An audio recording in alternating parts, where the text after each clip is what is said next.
जी नमस्कार साथियों, good morning प्यारे दोस्तों। जय हिंद, वंदे मातरम, राधे राधे। आज की जो हमारी क्लास है उसमें टॉपिक रहेगा हमारा अविकारी शब्द, अव्यय और निपात।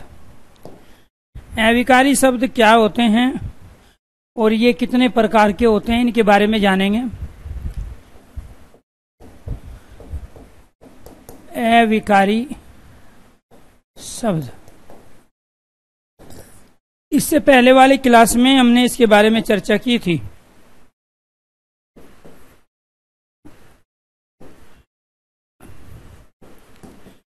अविकारी शब्द, अविकारी शब्द, अविकारी शब्द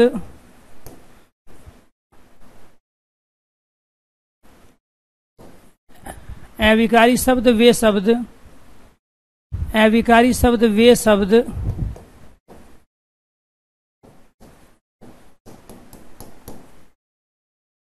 अविकारी शब्द वे शब्द कहलाते हैं।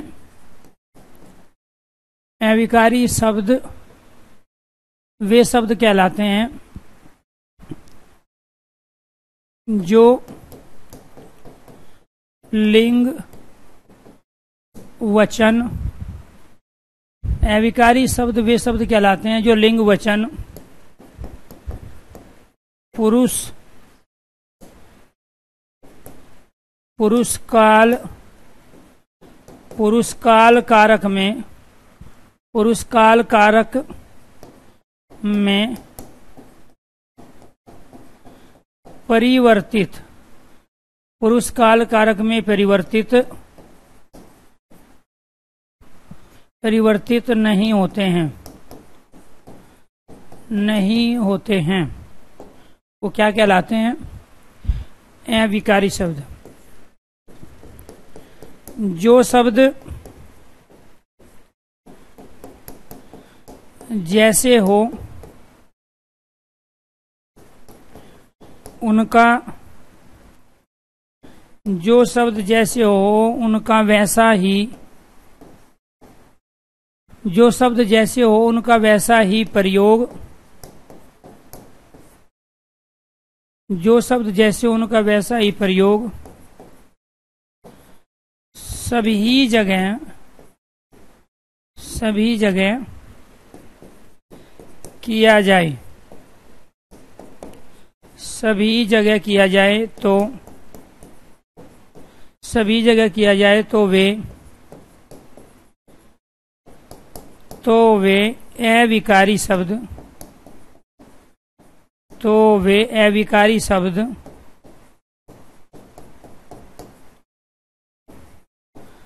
तो वे अविकारी शब्द कहलाते हैं।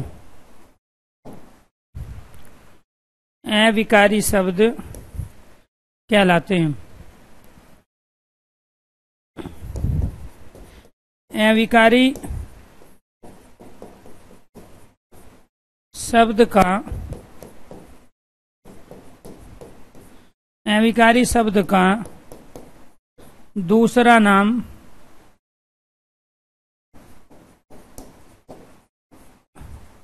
अव्यय भी होता है।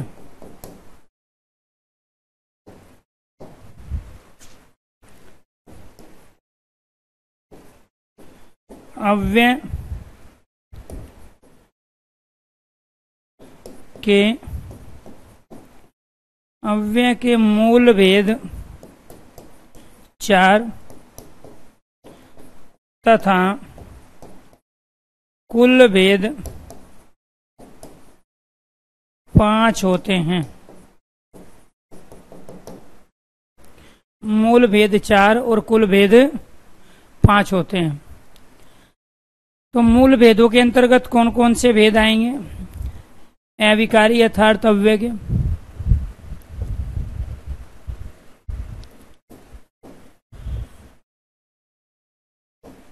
अव्यय के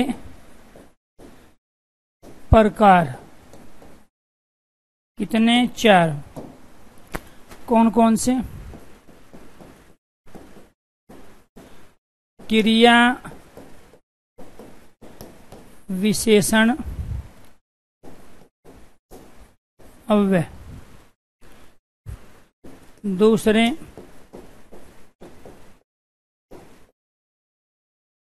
संबंध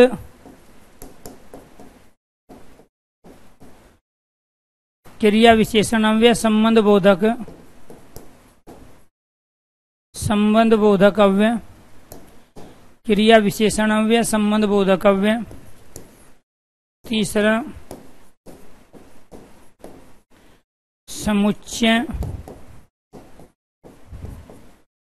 समुच्चय बोधक अव्यय। और फोर्थ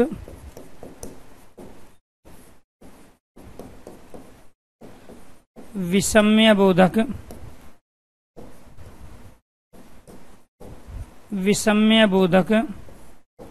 अव्यय। पांचवा एक और होता है और उसे कहते हैं हम निपात अव्यय।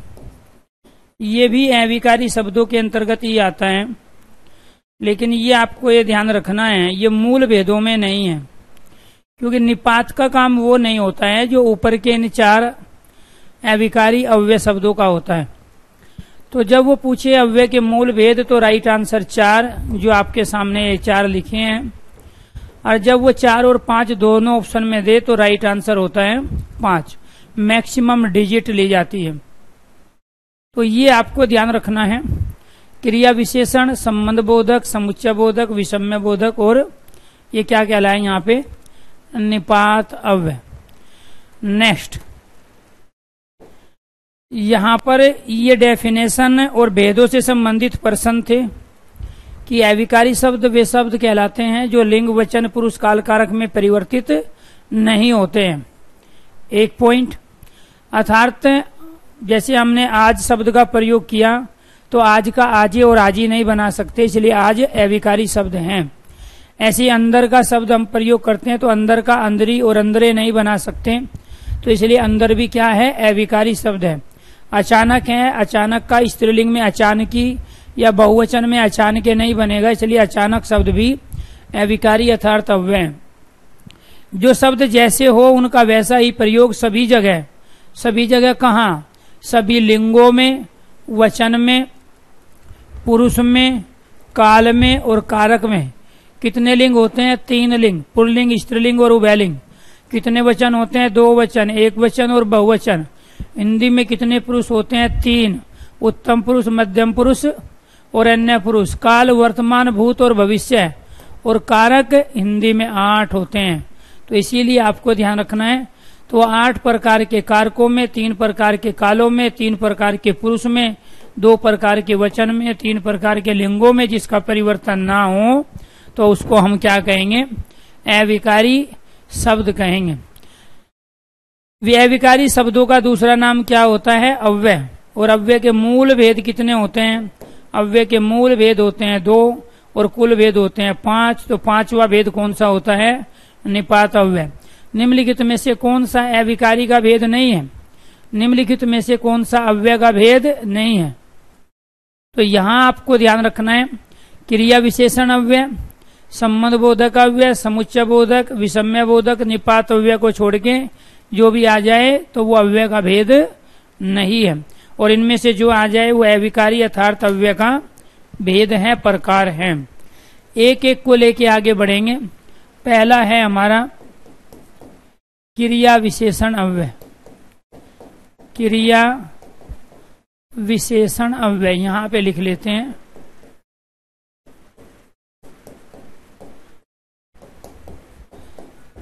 क्रिया विशेषण अव्यय जो क्रिया की विशेषता को बताए। जो शब्द क्रिया की विशेषता बताए वो क्या कहलाते हैं? क्रिया विशेषण अव्यय। जो शब्द क्रिया की विशेषता बताए वो क्या कहलाते हैं? क्रिया विशेषण अव्यय। दूसरा पॉइंट, क्रिया विशेषण अव्यय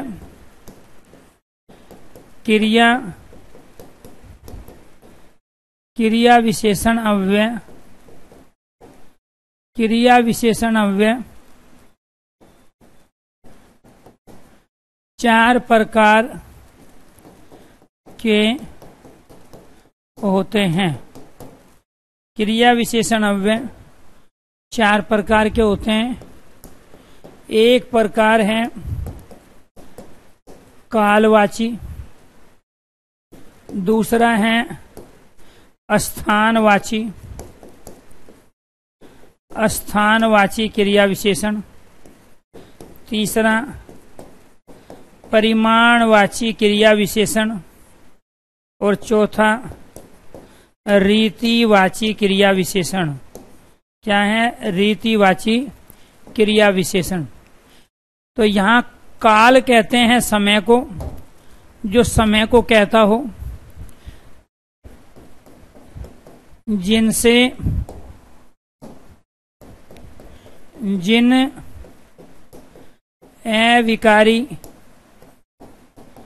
जिन अविकारी शब्दों से समय का बोध हो, वो क्या कहलाते हैं? कालवाची क्रिया विशेषण।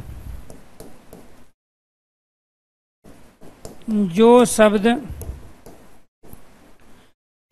जगह अर्थात स्थान, जगह का, जो सब जगह का ज्ञान कराए,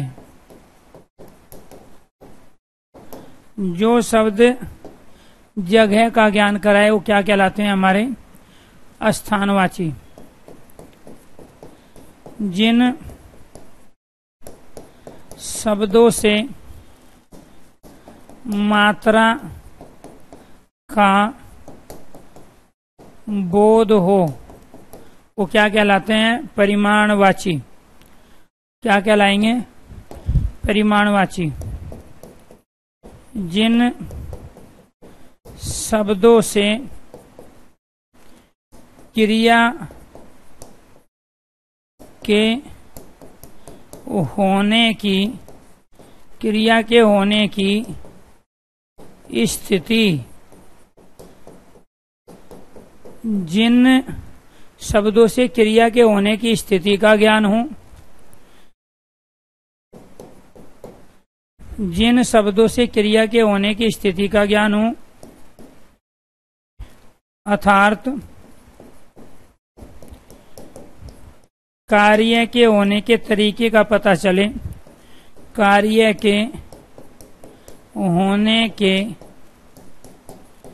तरीके का बोध हो, कार्य के होने के तरीके का बोध हो, वो कहलाते हैं रीतिवाची क्रिया विशेषण। वो क्या कहलाते हैं? रीतिवाची क्रिया विशेषण। तो काल का अर्थ जो होता है दोस्तों, वो होता है समय। ये आपको ध्यान रखना है। इसके बाद स्थान का अर्थ होता है जगह अर्थात प्लेस। परिमाण का अर्थ होता है मात्रा, क्वांटिटी। और रीति का अर्थ होता है शैली अर्थात तरीका। शैली अर्थात तरीका, जिसको हम ढंग भी कहते हैं। तो जिनसे हमें कार्य के होने की शैली तरीके का ज्ञान हो, वो रीतिवाची। जिनसे क्वांटिटी का पता चले, वो परिमाणवाची। जिनसे स्थान प्लेस जगह का पता चले, वो स्थानवाची। और जिनसे हमें समय का ज्ञान हो, वो कहलाते हैं कालवाची। वाची शब्द का अर्थ होता है कहना या बोलना। जो समय को बोलता है कालवाची, स्थान प्लेस को बोलता है स्थानवाची, परिमाण मात्रा क्वांटिटी को बोलता है परिमाणवाची, क्रिया के होने की स्थिति का ज्ञान कराता है तो कहलाता है रीतिवाची। तो क्रिया विशेषण अव्यय भी कितने प्रकार के होते हैं? 4 प्रकार के। क्रिया विशेषण अव्यय के प्रकार कितने हैं? 4। निम्न में से कौन सा क्रिया विशेषण अव्यय नहीं है? तो इन 4 को छोड़ के जो भी आ जाए वो क्रिया विशेषण अव्यय नहीं है। निम्न में से कौन सा क्रिया विशेषण अव्यय के अंतर्गत आता है? कालवाची, स्थानवाची, परिमाणवाची और रीतिवाची, ये 4। इसके बाद कालवाची के अंतर्गत कौन कौन से शब्द आते हैं? पहला है हमारा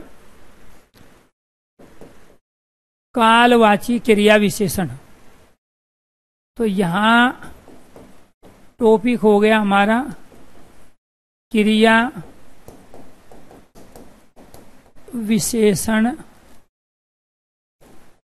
अव्यय अर्थात अविकारी शब्द।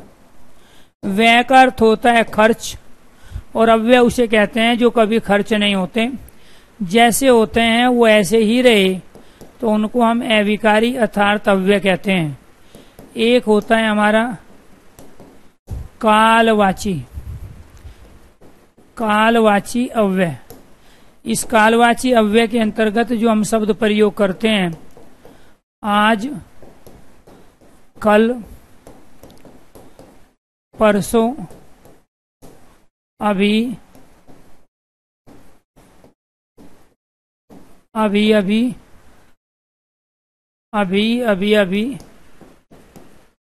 फिर कभी,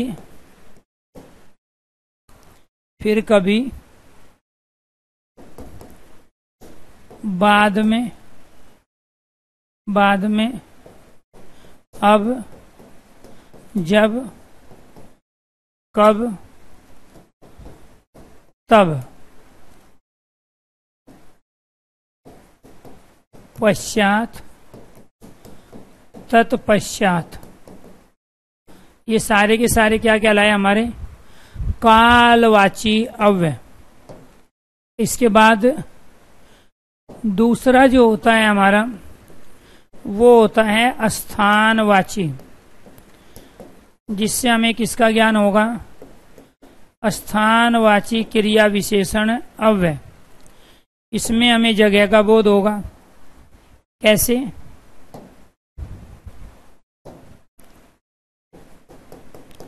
आगे, पीछे, दाएं, बाएं, अंदर, बाहर, ऊपर, नीचे, इधर, उधर, यहाँ, वहाँ, कहाँ,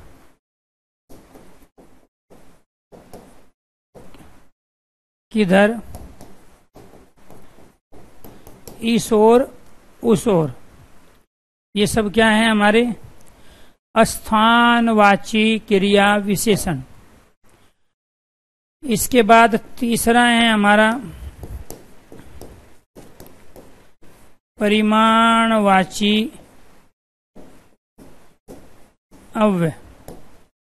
और परिमाणवाची अव्यय के अंतर्गत जो हमारे अविकारी शब्द अव्यय आते हैं, परिमाणवाची क्वांटिटी अर्थात मात्रा। तो आपको ये ध्यान रखना है, जो मात्रा को बताए, क्वांटिटी को बताए, अल्प, थोड़ा, ज्यादा, अधिक। अल्प, थोड़ा, ज्यादा, अधिक, न्यून, कम,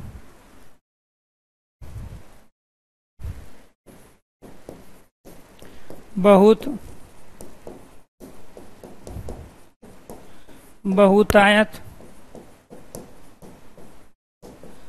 अत्यधिक, सर्वाधिक,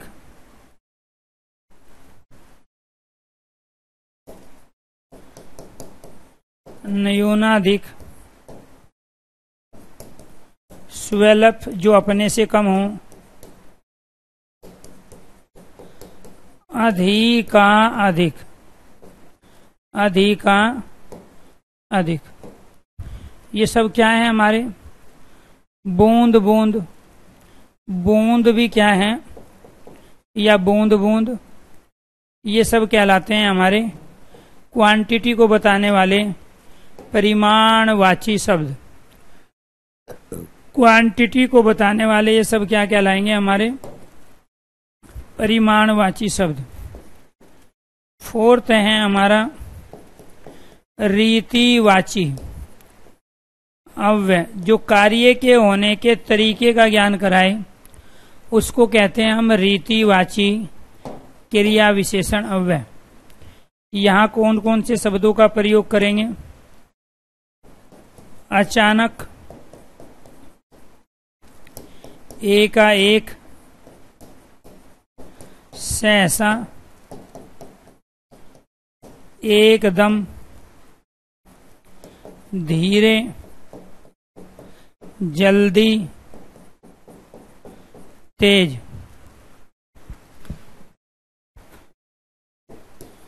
धड़ाधड़, फटाफट, झटपट, फटफट,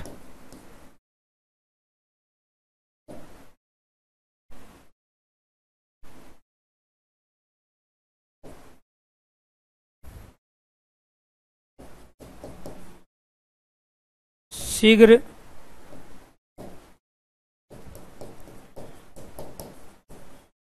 अतिशीघ्र आदि। तो ये क्या है प्यारे दोस्तों, आपको ध्यान रखना है। हिंदी में कितने व्यंजन होते हैं? 33 व्यंजन होते हैं हिंदी में। जब व्यंजनों की संख्या पूछी जाए तो ऑप्शन पे डिपेंड करता है कि ऑप्शन आपका क्या है। क्लियर? किसने पूछा? Very good. तो ये थे आपके क्रिया विशेषण अव्यय, जो कि अविकारी शब्दों में पहला भेद है क्रिया विशेषण। और इनका प्रयोग प्यारे दोस्तों क्रिया की विशेषता को बताने के लिए तब किया जाएगा जब इनके साथ क्रिया हो। अभी ये केवल और केवल अविकारी शब्द हैं। ये सारे के सारे क्या हैं जो भी मैंने लिखे हैं, इन भेदों को छोड़ के, कालवाची, स्थान, परिमाण, रीति को छोड़ के जितने भी ये शब्द लिखे हैं ये सारे के सारे अविकारी शब्द हैं। यही सारे के सारे अव्यय भी कहलाते हैं। ठीक है? और इनमें से कुछ अव्यय काल को बताते हैं, कुछ स्थान को बताते हैं, कुछ परिमाण को बताते हैं और कुछ रीति को बताते हैं। लेकिन जब इनका प्रयोग आप किसी क्रिया के साथ करोगे तो यही सारे के सारे क्रिया विशेषण अव्यय भी होंगे। ये आपको ध्यान रखना है। लेकिन जब इनका प्रयोग किसी की विशेषता को बताने के लिए, विशेषण के लिए आप प्रयोग करोगे तो ये पर विशेषण कहलाएंगे। एक पंथ चार काज, ध्यान से सुनो। ये जब तक अकेले हैं तब तक ये सारे के सारे अविकारी शब्द हैं। ये जब तक अकेले हैं तब तक ये सारे के सारे अव्यय शब्द हैं। जब इनका प्रयोग किसी क्रिया के साथ होगा तो ये क्रिया विशेषण कहलाएंगे। और जब इनका प्रयोग किसी विशेषण की विशेषता को बताने के लिए होगा तो ये पर विशेषण कहलाएंगे। ये क्या कहलाएंगे? पर विशेषण। एक पंथ चार काज, यही अविकारी है, यही अव्यय है, यही क्रिया विशेषण है और यही पर विशेषण भी है। लेकिन जब क्रिया के साथ आएंगे क्रिया विशेषण कहलाएंगे। जब विशेषण की विशेषता बताएंगे, विशेषण से पहले आएंगे तो पर विशेषण बन जाएंगे। और प्यारे दोस्तों आपको ये ध्यान रखना है, जब तक ये अकेले होंगे तो ये अविकारी अव्यय कहलाएंगे। एक पंथ चार काज आपने कर लिया।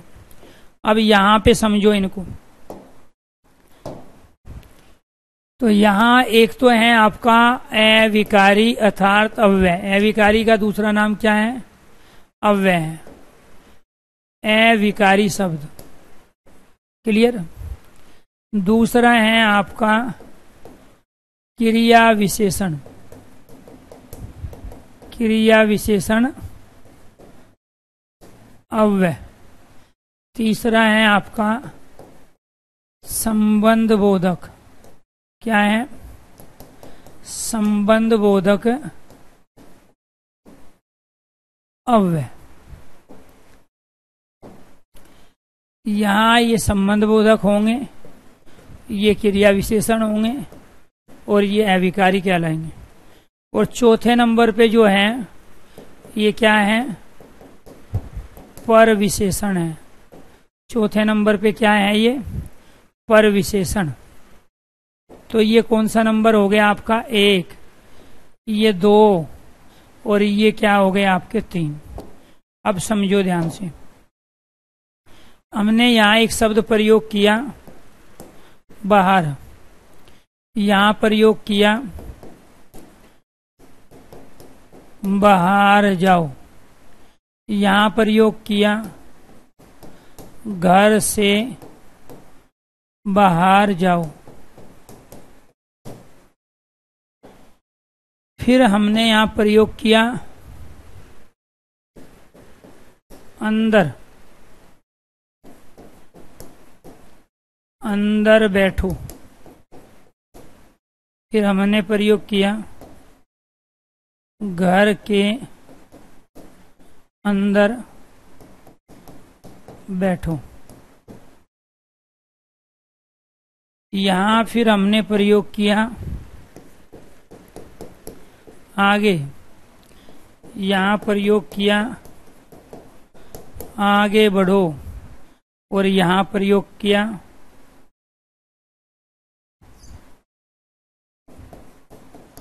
सेनाएं, सेनाएं युद्ध क्षेत्र से, सेनाएं युद्ध क्षेत्र से आगे बढ़ी, सेनाएं युद्ध क्षेत्र से आगे बढ़ी। फिर हमने यहाँ प्रयोग किया ऊपर, ऊपर चलो।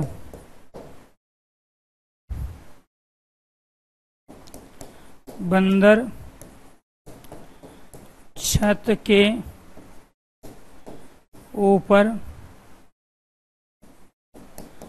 बैठा हुआ है।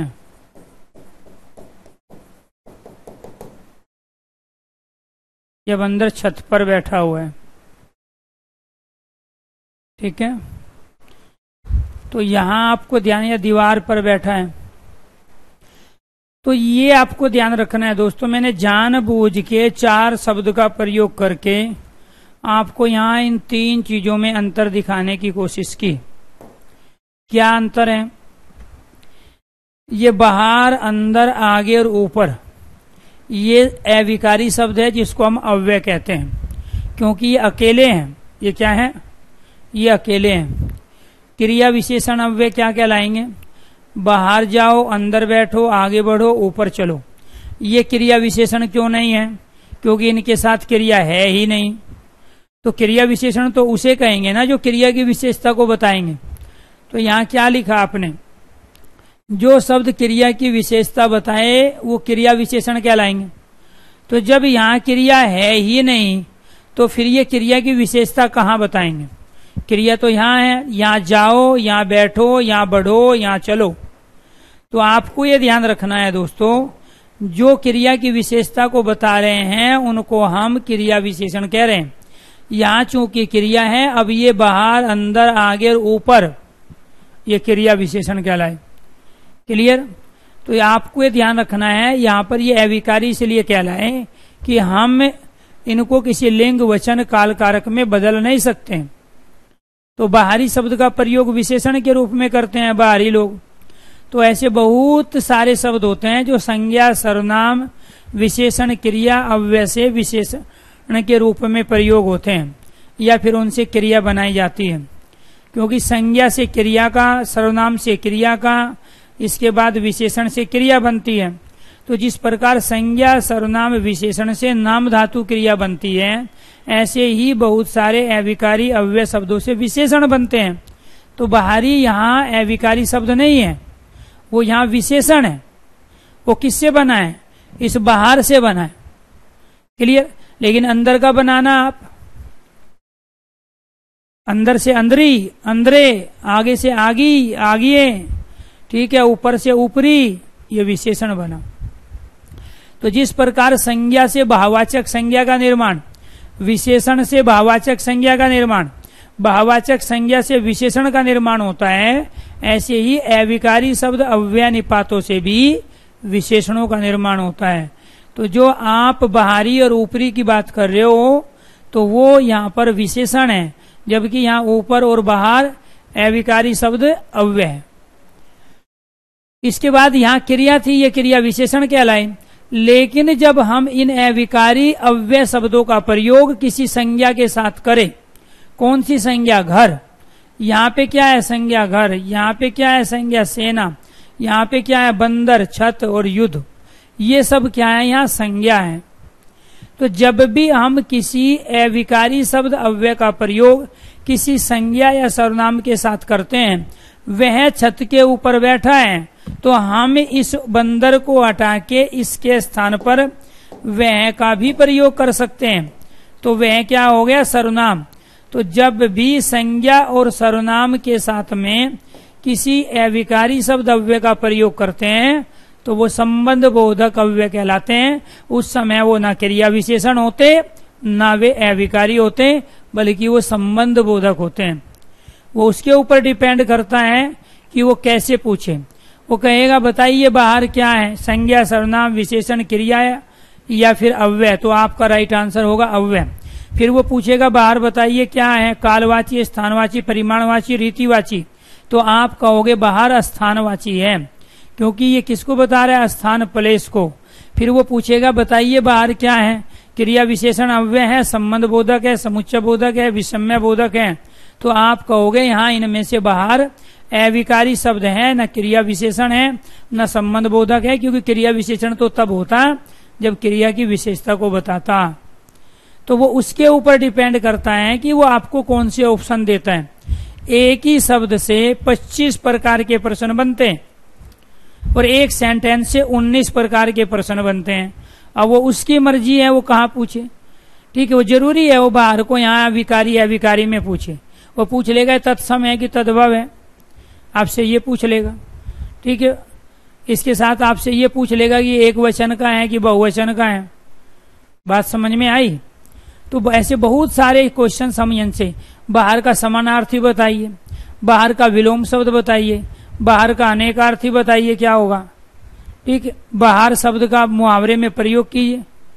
ठीक है, बाहरो फूल बरसाओ मेरा महबूब आया है मैं बताइए बाहर क्या है? अनेकार्थी शब्द हुआ ना। तो यहाँ बाहर क्या है? स्थान को बता रहे हैं। और वहां बाहरो फूल बरसाए तो वो बाहर अलग है, वे श्रुति सम भिन्नार्थक शब्द हो गया। एक बाहर, ठीक है, एक तो हो गया हमारा बाहर ये वाला और एक हो गया बाहर। तो बाहर फूल बरसाए, ये वाली बरसाएगी फूल, ये वाला नहीं बरसाएगा।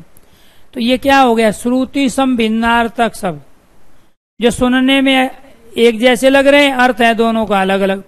तो एक ही शब्द से 25 प्रकार के प्रश्न बनाए जाते हैं। अब वो ऑप्शन में जो देगा उसके ऊपर डिपेंड करता है कि वो आपसे क्या पूछेगा। तो यहां पर दूसरी कंडीशन आपको ये समझनी है, हम संबंध बोधक अव्यय उसे भी कहते हैं जो कारक चिन्ह के बाद प्रयुक्त होते हैं। यहां आपको ध्यान रखना है, इसमें से कारक चिन्ह है, के कारक चिन्ह है, से कारक चिन्ह है, के कारक चिन्ह है। तो जब जब कारक चिन्ह के बाद किसी अविकारी शब्द का प्रयोग किया जाए तो वो संबंध बोधक अव्यय कहलाता है। तो ये जितने भी शब्द हैं, ये सारे के सारे अव्यय हैं, ये सारे के सारे शब्द आपको ध्यान रखना है अविकारी है। ये सारे के सारे शब्द क्रिया विशेषण हैं और ये सारे के सारे शब्द संबंध बोधक हैं। एक, पंथ, चार काज, यही वे सारे शब्द हैं जिनको हम अविकारी कहते हैं। यही वे सारे शब्द हैं जिनको हम अव्यय कहते हैं। यही वे सारे शब्द हैं जिनका प्रयोग हम क्रिया की विशेषता को बताने के लिए करते हैं। और यही वे सारे शब्द हैं जो संज्ञा सर्वनाम के साथ आकर या कारक चिन्ह के बाद प्रयोग होके संबंध बोधक अव्यय कहलाते हैं। तो अब ये आपको तय करना है कि आपका लेवल क्या है और वहां किस तरह का प्रश्न पूछा जाएगा। अब आ जाते हैं पर विशेषण। इनका परिविशेषण कैसे प्रयोग करोगे आप? इनका पर विशेषण के रूप में, मेरी माताजी कम मीठा भोजन पसंद करती है।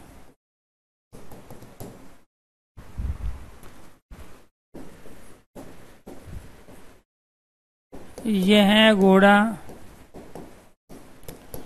बहुत तेज दौड़ता है।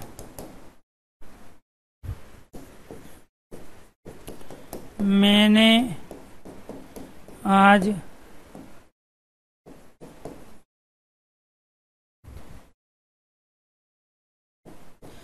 अत्यंत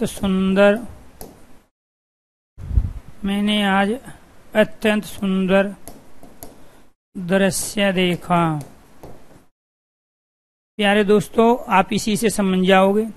अब देने को तो मैं 50 एग्जाम्पल दूंगा, आप में से 2-4% बच्चे ऐसे हैं नहीं समझ पाएंगे, ठीक है, क्योंकि उनकी तैयारी कराएंगे 2024 और 25 में। कुछ बच्चे ऐसे हैं जो इनको 2023 और 24 में भर्ती कराना है, कुछ ऐसे हैं जिनको 24 और 25 में कराना है। तय आपको करना है कि आप 23 और 24 वाले हो या 24 और 25 वाले हो, भर्ती तो करा के रहेंगे। यहाँ मीठा विशेषण है, तेज विशेषण है, सुंदर भी विशेषण है, और ये सारे विशेषण आप पढ़ चुके हो। इसलिए आज हम क्रिया विशेषण पढ़ा रहे हैं, पर विशेषण पढ़ा रहे हैं, संबंध बोधक पढ़ा रहे हैं। तो यहाँ पर ये जो विशेषण है ये मीठे की विशेषता को बता रहे हैं। यहाँ जो तेज है ये दौड़ने की विशेषता को बता रहा है। यहाँ ये सुंदर है ये दृश्य की विशेषता को बता रहे हैं। लेकिन गजब की बात ये है कि यहाँ जो ये कम है, ये बहुत है, ये अत्यंत है, ये यहाँ विशेषण की ही विशेषता को बता रहे हैं। और जब जब इनका प्रयोग किसी विशेषण की विशेषता को बताने के लिए किया जाए तो उस समय ये सारे के सारे परिमाणवाची अव्यय पर विशेषण बन जाते हैं, पर विशेषण कहलाते हैं। ये भी मैं आपको बता चुका हूं, लेकिन आपको चीजें ध्यान नहीं रहती है, ठीक है, क्योंकि आप भूल जाते हो कि आप 4200, 4600 और 4800 पे ग्रेड, 4200, 4600, 4800 पे ग्रेड की नौकरी में या तो फार्म भर चुके हो या भरना चाहते हो। बात समझ में आई? तो इसीलिए जब इस पे ग्रेड की नौकरी आपको चाहिए तो आपका आईक्यू लेवल भी यही होना चाहिए। अब फिर मुझे आईक्यू लेवल पे काम करना पड़ेगा, ठीक है। बुद्धि लब्धि, तो जिसकी बुद्धि लब्धि जितनी है, यहाँ आपको ये ध्यान रखना है, आपको 110 प्लस बुद्धि लब्धि चाहिए। इन सब में भर्ती होने के लिए आपको 110 प्लस की बुद्धि लब्धि चाहिए, क्योंकि अगर आप सामान्य हो तो काम चलेगा नहीं। फार्म ज्यादा जाते हैं, वैकेंसी कम होती है, तो आपका अचीवमेंट 110% के आसपास होना चाहिए आईक्यू लेवल का। अर्थात आपकी वास्तविक आयु, मानसिक आयु गुणा 100 का जो रिजल्ट है, परिणाम है, 110 के आसपास हो तो आप 4200, 4600, 4800 पे ग्रेड पे भर्ती होंगे। हमें प्रतिभाशाली ज्यादा नहीं चाहिए, बस सामान्य से थोड़ा सा ऊपर का चाहिए। तो यहाँ ये कम, बहुत, अत्यंत या अधिक, ये सब क्या है? ये सारे के सारे हमारे यहाँ हैं। कम, अल्प, थोड़ा, ज्यादा, अधिक, न्यून, कम, बूंद, बहुत, बहुतायत, अत्यधिक, अत्यंत, सर्वाधिक, न्यून, स्वल्प, अधिकाधिक, ये सब हैं परिमाणवाची अव्यय। तो इन परिमाणवाची अव्यय का प्रयोग जब किसी विशेषण की विशेषता बताने के लिए किया जाता है तो ये क्या कहलाता है प्यारे दोस्तों? ये कहलाते हैं हमारे पर विशेषण। ये क्या कहलाते हैं? हमारे पर विशेषण। अगर यहाँ तक चीजें समझ में आ गई है कि क्रिया विशेषण क्या है और संबंध बोधक क्या है, मैं ये दो आपको एक साथ करा चुका हूँ, क्रिया विशेषण और संबंध बोधक। तो अगर ये दोनों समझ में आए हैं तो आप एकदम सारे स्टूडेंट ओके कीजिए, यस कीजिए। जो क्रिया की विशेषता को बताएंगे क्रिया के साथ आके, वो कहलाएंगे क्रिया विशेषण अव्यय। और जो संज्ञा सर्वनाम के साथ प्रयुक्त होंगे सेंटेंस में या फिर किसी कारक चिन्ह के बाद प्रयोग में लाए जाएंगे, उनको कहेंगे संबंध बोधक अव्यय। क्या कहलाएंगे? वो संबंध बोधक अव्यय कहलाएंगे। अगर ये चीजें समझ में आ गई हैं। स्वल्प मतलब होता है जो अपने से भी कम हो। इसमें प्रयोग हुआ ना एक शब्द स्वल्प, ठीक है। स्व मतलब अपने से, अल्प मतलब कम। अपने से भी जो कम हो तो वो क्या कहलाता है? वो स्वल्प कहलाता है। यही सारी चीज लाइफ में आप 10 से 15 बार पढ़ चुके हो, 10 से 15 अलग अलग जगह से पढ़ चुके हो, लेकिन क्लियरिटी आपकी अभी हुई है। इसलिए आप कभी भी न तो सीक्वेंस में इनको पढ़े हो, न लॉजिकली आपने इनको कभी समझने की कोशिश की। क्योंकि नौकरी लेने के लिए पढ़ना और डिग्री लेने के लिए पढ़ने में जमीन आसमान का अंतर होता है। और दूसरा है हमारा संबंध बोधक अव्यय, जो आपको पढ़ाया जा चुका है। संबंध बोधक अव्यय क्या है? संबंध बोधक अव्यय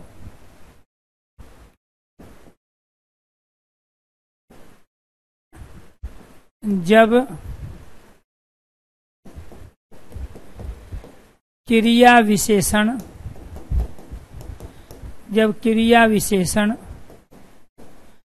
अव्यय का प्रयोग वाक्य में संज्ञा या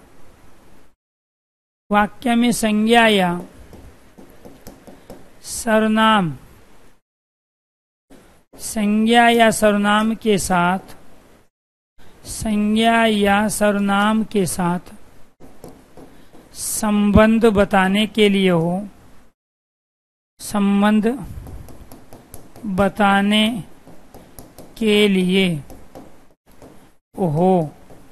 तो वे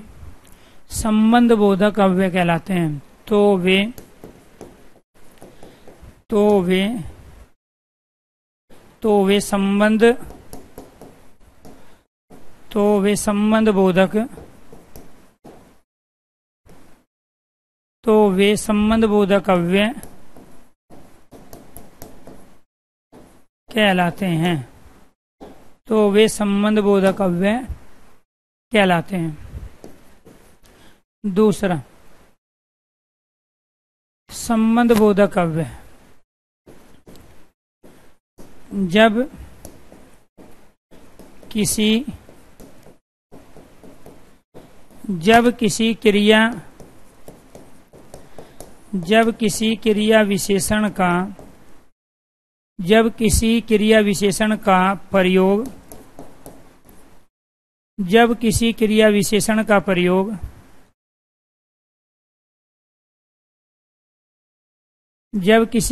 विशेषण का प्रयोग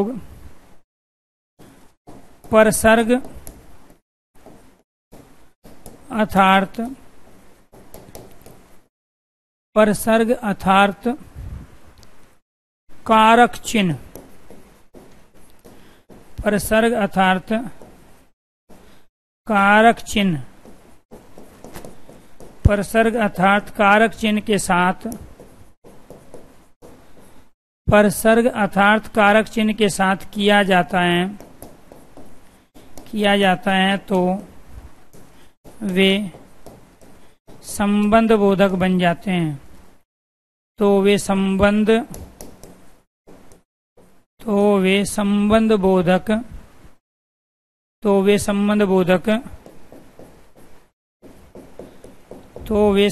बोधक बन जाते हैं।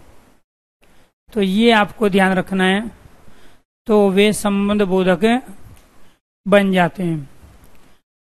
तो ये दोनों कंडीशन किसकी है? संबंध बोधक अव्यय की क्रिया विशेषण संबंध बोधक कब बनेंगे, ये आपको ध्यान रखना है। जैसे फॉर एग्जाम्पल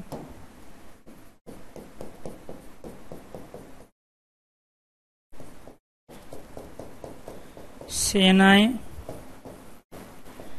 युद्ध क्षेत्र से आगे बढ़ी। दूसरा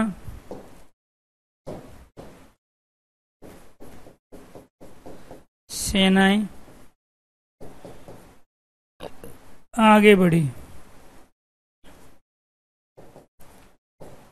सेनाएं युद्ध क्षेत्र से आगे बढ़ी और सेनाएं आगे बढ़ी। तो आपको ये ध्यान रखना है दोस्तों, यहाँ जो ये आगे है, इन दोनों में ये संबंध बोधक है। इसमें मैंने यहाँ पे कारक चिन्ह का प्रयोग किया है, ये क्या है, कारक चिन्ह है, और इसमें बिना कारक चिन्ह के प्रयोग किया। तो आप ये कहोगे कि अगर कारक चिन्ह के बाद हम इनका प्रयोग करते हैं तो तब भी ये संबंध बोधक है। अगर संज्ञा के साथ प्रयोग करते हैं, सेनाएं समूहवाचक संज्ञा है, तो हम इसका प्रयोग करते हैं तो भी ये क्या है, संबंध बोधक। तो आप अंतर समझ में आ गया होगा आपको क्रिया विशेषण और संबंध बोधक में क्या है। जब ये शब्द केवल क्रिया के साथ आए, जब ये शब्द केवल क्रिया के साथ आए तो ये क्रिया विशेषण अव्यय होते हैं, और जब ये अकेले रहे तो अविकारी कहलाते हैं। और जब ये संबंध बोधक तब बनेंगे जब ये किसी संज्ञा या सर्वनाम या कारक चिन्ह के बाद प्रयुक्त हो। इसका मतलब ये हुआ, अगर आदमी अकेला रहता हो तो उसमें कोई परिवर्तन नहीं होगा। अगर वो किसी की संगति में आ गया तो उसमें कुछ न कुछ परिवर्तन ज्यादा होगा। अगर वो ज्यादा लोगों की संगति में आएगा तो उसका ज्यादा लोगों से संबंध होगा। तो ये बात प्रूफ करता है हमारा अविकारी अर्थात अव्यय शब्द।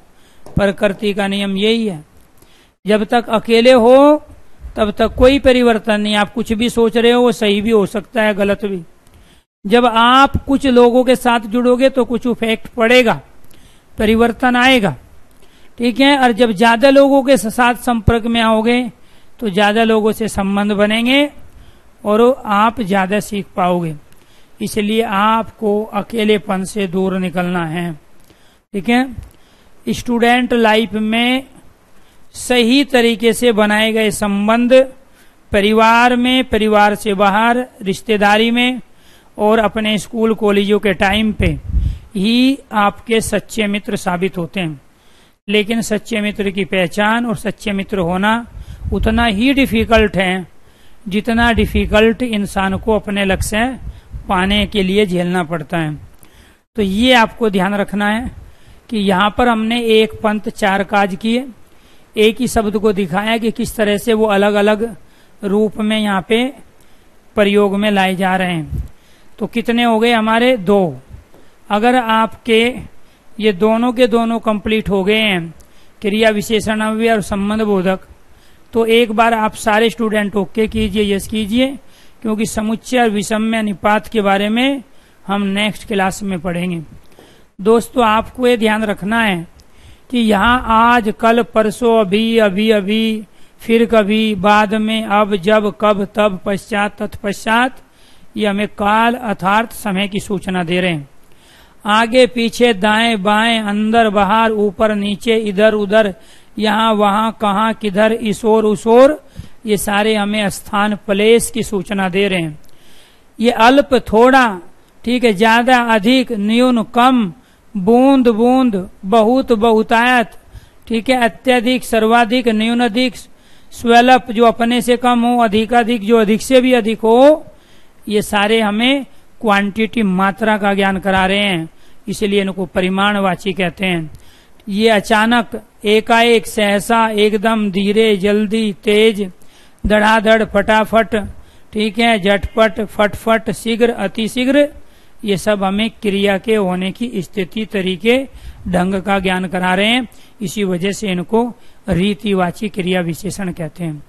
रीति कहते हैं ढंग को, शैली को, तरीके को, वाची कहते हैं कहने को। तो जो कार्य के होने के तरीका का ज्ञान कराएं वो कहलाते हैं रीतिवाची। अब इनको देके वो 4 ऑप्शन आपको ये भी दे सकते हैं। अब आपको कहेगा कि बताइए वहां क्या है। अब एक ऑप्शन है कालवाची, स्थान, परिमाण, रीति। तो वहां क्या है, किसको बता रहे हैं, स्थान, जगह, प्लेस को स्थानवाची। फिर कहेगा शीघ्र बताइए क्या है, तो 4 ऑप्शन देगा, रीति, परिमाण, स्थान और काल। तो आप कहोगे यहाँ रीतिवाची। वो उसकी मर्जी 4 ऑप्शन ये दे या उसकी मर्जी 4 ऑप्शन आपको ये दे, तो जैसा देगा उसी के आधार पे चीजों को आपको क्लियर करना है। अब हम आपसे करेंगे, ठीक है, 5 मिनट बात, केवल और केवल बात करेंगे। तमाम वे बच्चे जो परेशान हो जाते हैं मेरे, जब मैं 5 मिनट लेट आता हूं, तो अब हम उनकी दिक्कत का सामना करेंगे, क्योंकि वो सारे बच्चे वेट करते रहते हैं 5 मिनट तक। ठीक है, पढ़ाई नहीं करते हैं। जब आपको पता है कि मेरी मजबूरी है कि मेरी 11 बजे जो है दूसरी क्लास छूटती है, ठीक है, ये आपके वाली, इसके बाद मैं दूसरी में चला जाता हूँ। आज 5 मिनट पहले चला जाऊंगा तो उसमें टाइम पे जाऊंगा, अदरवाइज उसमें भी वही 5-7 मिनट लेट जाऊंगा। कई बार टॉपिक होता, मुझे लगता है कि ये टॉपिक पूरा होता तो मैं दूसरी क्लास की 5 मिनट ले लेता। थैंक यू सर, कॉन्सेप्ट चलो बहुत अच्छे, यहाँ तक क्लियर है। बाकी कुछ भी पूछना है भर्ती के रिगार्डिंग, ठीक है, यूपी टेट सुपर टेट दोनों। अब कमेंट चला गया जी आपका। अब क्लास मंडे को होगी, हाँ आज के बाद तो मंडे को होगी। अब 2 दिन संस्कृत की क्लास होती है। अब देखो संस्कृत की क्लास केवल उन बच्चों के लिए है जो सुपर टेट यूपी टेट की तैयारी कर रहे हैं। DSSB में कहाँ संस्कृत पूछी जाती है। अब आपको भी संस्कृत चाहिए, ये भी, अरे उन्होंने उस बैच DSSB के साथ में उस बैच को खरीदा है, ठीक है, इसीलिए उनको इन्फॉर्मेशन दी जाती है, भाई आपकी 2 दिन हम, ठीक है, थर्सडे और फ्राइडे संस्कृत की क्लास लेंगे, ठीक है। तो यहाँ DSSB वाले बच्चों को संस्कृत की क्लास की न जरूरत है ना उनको मिलेगी, ठीक है। हेमंत को मजा आ गया है।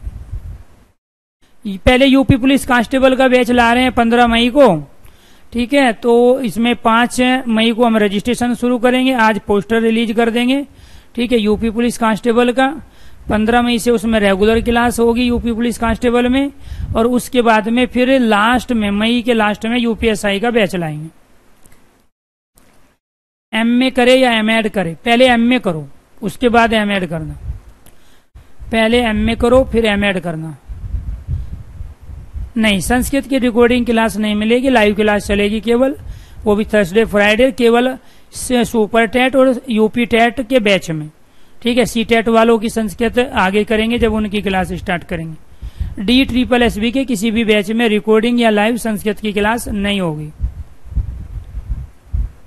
हाँ, TGT संस्कृत का और TGT हिंदी का बैच हम लेके आ रहे हैं, लेकिन वो बैच लाएंगे पहले TGT हिंदी 15 जून से, TGT हिंदी का 15 मई से, 15 मई को बैच आ रहा है TGT हिंदी DSSB झारखंड, इसके साथ मध्य प्रदेश वर्ग 1 और यूपी TGT और बाकी उत्तराखंड TGT को ध्यान में रखें। 15 मई से TGT सब्जेक्ट का बैच हम लेके आ रहे हैं, जिसमें साहित्य, काव्य शास्त्र, भाषा विज्ञान, हिंदी शिक्षण, टीचिंग मैथोलॉजी, हिंदी ग्रामर से, काव्य से क्वेश्चन पूछे जाते हैं। Very good.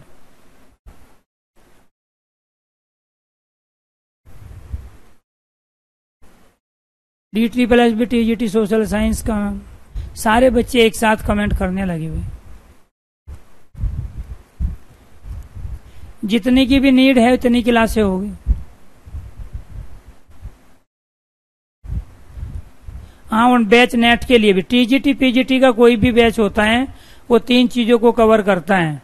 एक TGT trade graduate teacher 6 to 10, PGT 11-12 और UGC नेट। जी जी,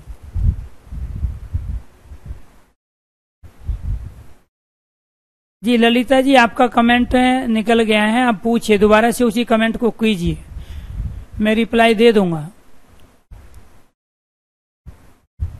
नहीं, स्पेशल एजुकेटर का बैच नहीं आएगा क्योंकि कैंडिडेट कम होते हैं। हम जर्नल पेपर की तैयारी जरूर कराएंगे, ठीक। यूपी TGT मैथ का बैच जरूर आएगा, लेकिन DSSB के नोटिफिकेशन पे। ये तो एग्जाम की डेट आ जाए यूपी TGT की, जो फार्म भरे गए हैं, या DSSB का नोटिफिकेशन आ जाए तो TGT मैथ का भी बैच आएगा। कभी हंसते नहीं देखा, नहीं ऐसा नहीं है, ठीक, ऐसा नहीं है, ठीक है। जब मौका होता है तो हंसते हैं, अब वो देखो जगह होती है, ठीक है। स्टूडेंट के सामने ज्यादा हंसने लगेंगे तो फिर पढ़ा नहीं पाएंगे। तो हर चीज की अपनी एक जगह होती है। जब हम यार दोस्त में होते हैं तो सबसे ज्यादा हंसाने का और हंसने का काम हमारा ही होता है।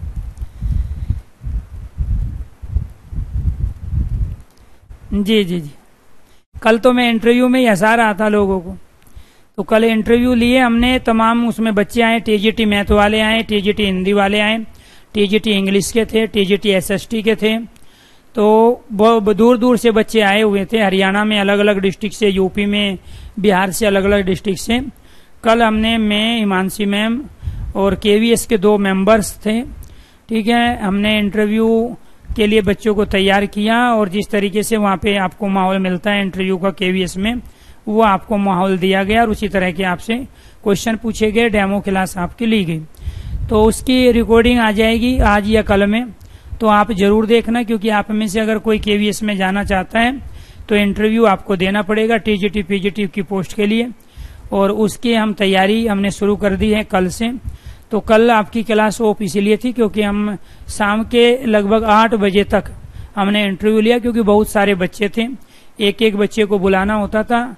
स्टार्टिंग में हर बच्चे को हमने आधा घंटा दिया, उसके बाद में प्यारे दोस्तों फिर 10-10 मिनट में हमने वो सारी चीजें की है। तो कहने का मतलब ये हुआ कि एक सेमिनार भी मैडम ने पहले लिया है, वो आप लोगों को जरूर देख लेना चाहिए, उसकी जो वीडियो है, ठीक है। उसके साथ साथ दोबारा से फिर हम सेमिनार लेंगे और साथ के साथ आपको इंटरव्यू की तैयारी कराएंगे। तमाम वे बच्चे जिन्होंने केवीएस का फाइनली जो रिटर्न एग्जाम है उसमें अच्छा स्कोर किया है और वो पास हो चुके हैं और इंटरव्यू कॉल उनको हुई है। सीटेट का बैच ऑलरेडी स्टार्ट हो गया है, आप उसमें एडमिशन ले सकते हैं। सीटेट के अंतर्गत अगर आप में से किसी रिलेटिव को, सगे संबंधी, पड़ोसी को आपको लेना है, आप तो ऑलरेडी क्वालिफाई हो, और जो आपको नंबर बढ़ाना है यूपी सुपर टेट के चलते, तो आप दोबारा से भी सीटेट दे सकते हो। सीटेट में तमाम टीचिंग की वही फैकल्टी हमारी हैं जो हमेशा से सीटेट की तैयारी कराती आई है। केवीएस पीआरटी में भी इंटरव्यू होता है, टीजीटी में भी होता है, पीजीटी में भी होता है। DSSSB में कोई इंटरव्यू नहीं है। यूपी में प्राइमरी टीचर टीजीटी में इंटरव्यू नहीं है, केवल पीजीटी में इंटरव्यू है।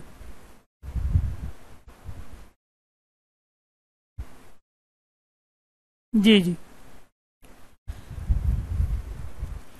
पीआरटी की वैकेंसी कब आएगी कुछ नहीं कहा जा सकता, चीजें सब कुछ तैयार है, ऐसे ही अचानक कभी भी नोटिफिकेशन आ जाएगा, जैसे केवीएस की डेट आ गई थी। यूपी टेट में पेडागोजी का एक भी क्वेश्चन नहीं होता है, केवल टीचिंग एप्टीट्यूड के क्वेश्चंस होते हैं, हमेशा सब्जेक्ट वाइज 2-3। यूपीएसआई में एज में छूट जरूर मिलेगी, 2 साल की छूट मिलेगी जनरल कैटेगरी को।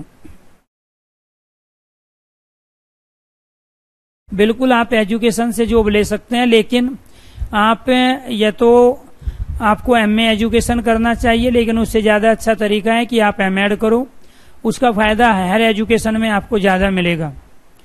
एजुकेशन के मामले में अगर आपको आगे बढ़ना है तो हायर एजुकेशन में जितने भी राज्य के इंटर कॉलेज हैं, जितने भी डाइट्स हैं, जितने भी प्रिंसिपल वाइस प्रिंसिपल हैं, वो सारे के सारे आप या तो एमए एजुकेशन करने के बाद में नेट निकालिए, जिसको नेट जीआरएफ कहते हैं, या फिर आप एमएड कीजिए और एमएड के साथ आप नेट निकालिए, उधर आपको पूरे चांस मिलेंगे।